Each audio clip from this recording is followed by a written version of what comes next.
Hi, I'm Kari Edwards. I'm here at St. Mary Catholic Church in Williamston. I'm the Director of Development and Special Projects. St. Mary Parish, this current church was built by the good people of Williamston in 1985, and this is our narthex. And over the last 5-6 years, we've done a couple of series of renovations, 2 phases of renovations to our sanctuary and our nave. And why don't we go in and have a look?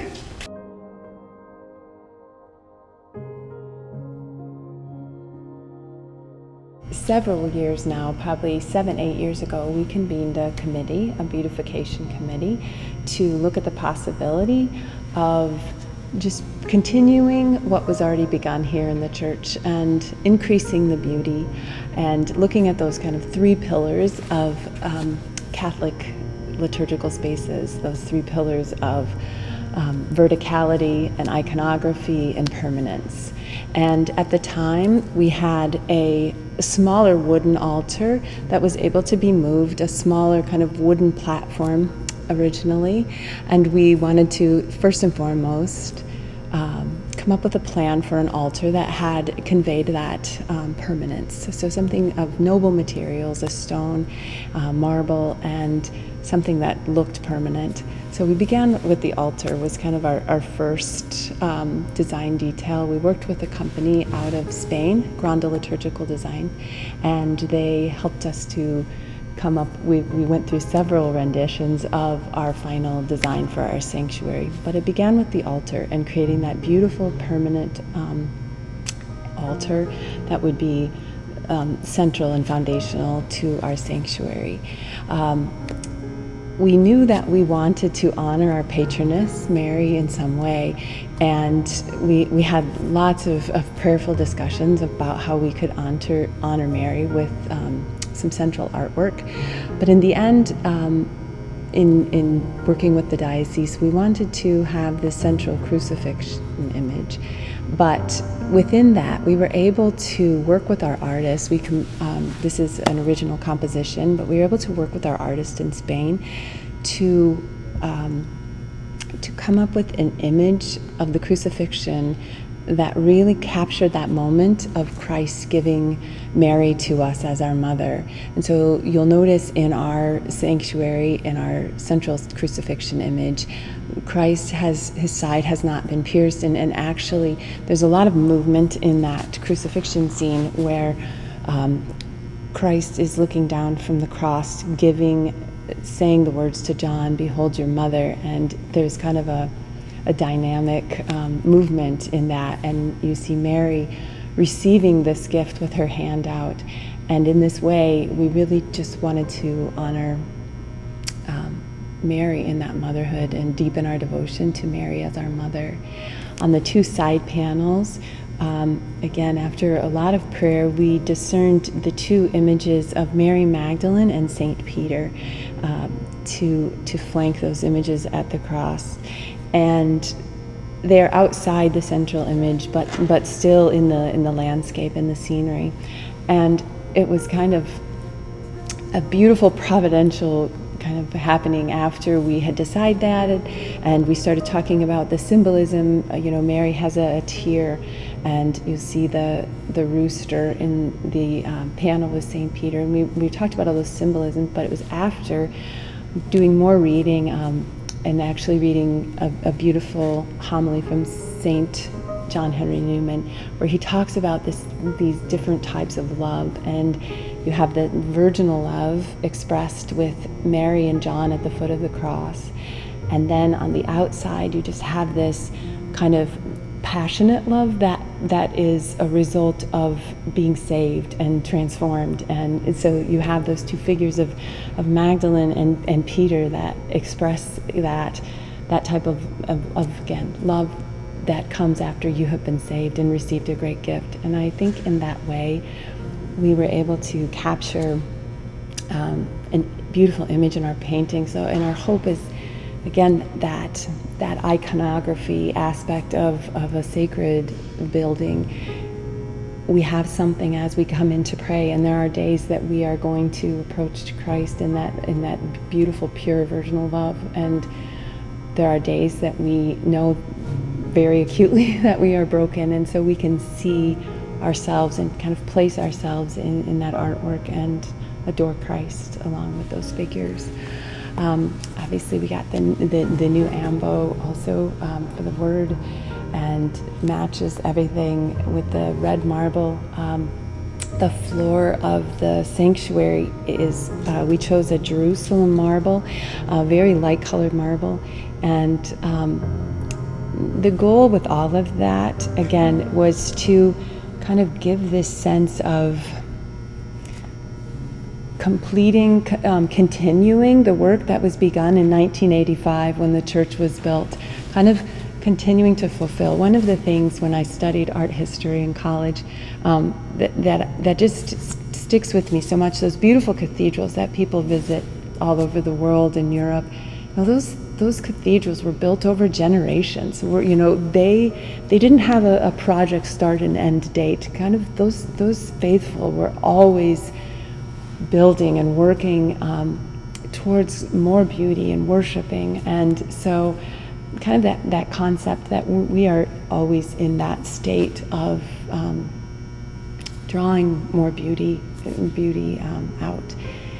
And so we wanted it to look like something that, again, was a continuation rather than some beautiful sanctuary just plopped here that didn't have any context.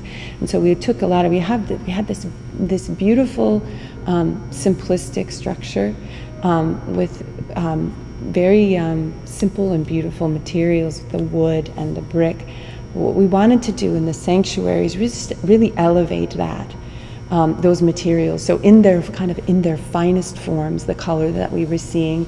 So we chose this red marble that at the time we had a brick floor, kind of a terracotta floor, and so the colors for the altar and the ambos sprung from that, and we wanted to again just remain consistent, but really just kind of take the nobility up several notches. So it's marble, gold's gilded, and the Jerusalem stone again is beautiful. When it came, the way that it matched and kind of was consistent with the brick that we have all through the walls in the church was just astounding and just very, very, very much perfect. And then as well, the painting, you would think that the artist had been standing in this building. The way he was able to capture the earthiness of our brick in the landscape around the crucifixion scene, the colors they look like they came directly out of our walls. So that was very important to us, but we also wanted to create that verticality. We wanted the faithful to come in because beauty, we know, is God's heart, and He can draw us in and we can know Him by beauty in our senses. And so we wanted to create that verticality where we really just are overcome with this sense of heaven and earth meeting at the sanctuary. And so we have quite a horizontal space in our sanctuary, but we were able to create that verticality through our painting.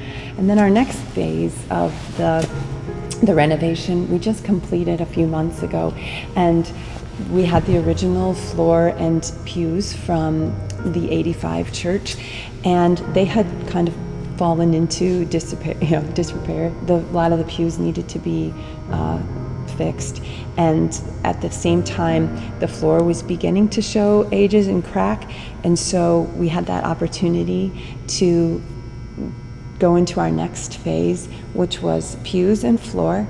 And also at the same time we went ahead and did renovated our baptistry area, worked with the same folks out of Spain, the same company out of Spain, to design and fabricate a baptismal font that would visually connect the two sacraments of baptism and Eucharist by the look and design of them, the materials, and then also we're able to commission this just exquisitely beautiful carved wood relief of the baptism of Jesus in the Jordan. So it's a painted carved wood relief.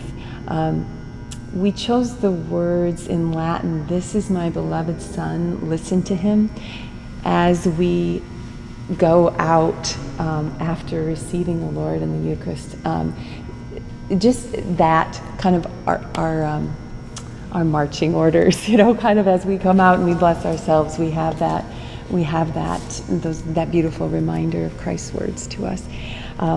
So again, when choosing the colors and the materials and things for this next phase, we wanted to remain consistent with what was already installed in the sanctuary, but again, build in nobility as we got there. So it's kind of this concept of the nave of the church, which I always loved, that idea of us being in a ship, nave coming from the Latin word for naval. And so this idea that this is where we're in the ship together.